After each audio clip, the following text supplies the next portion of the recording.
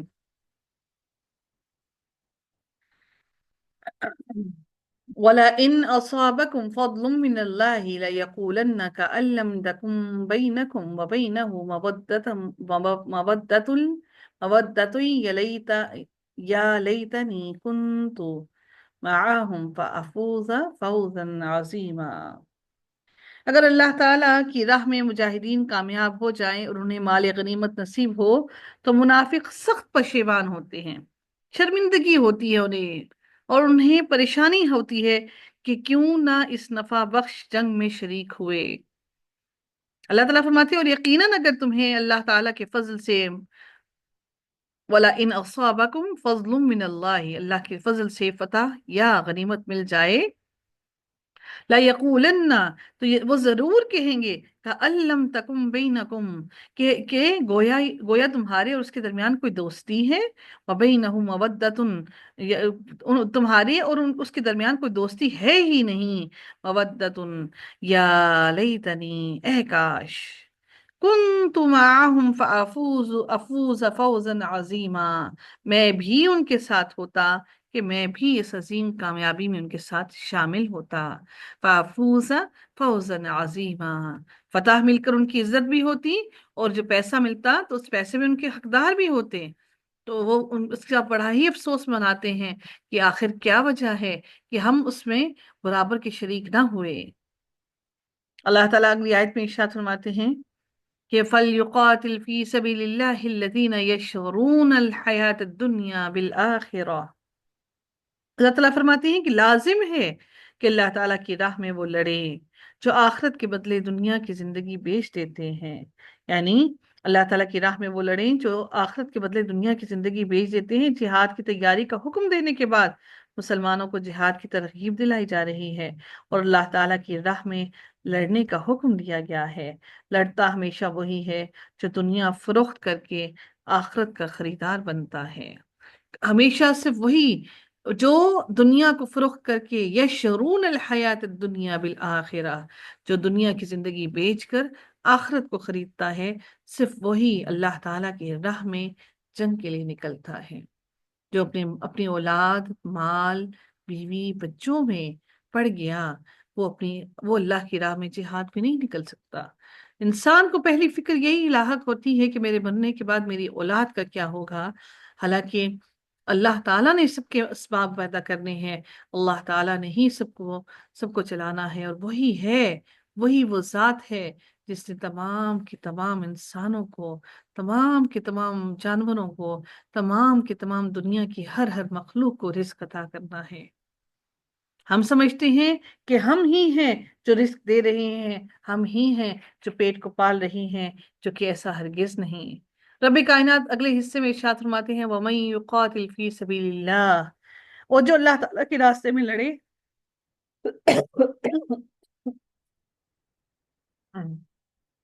قتال فی سبیل اللہ سے مراد اللہ تعالیٰ کے کلمے کی بلندی کے لیے جانے والی جنگ ہے۔ نبی کریم صلی اللہ علیہ وسلم نے فرمایا جو اس لیے جنگ کرے کہ اللہ تعالیٰ کا کلمہ بلند ہو تو وہ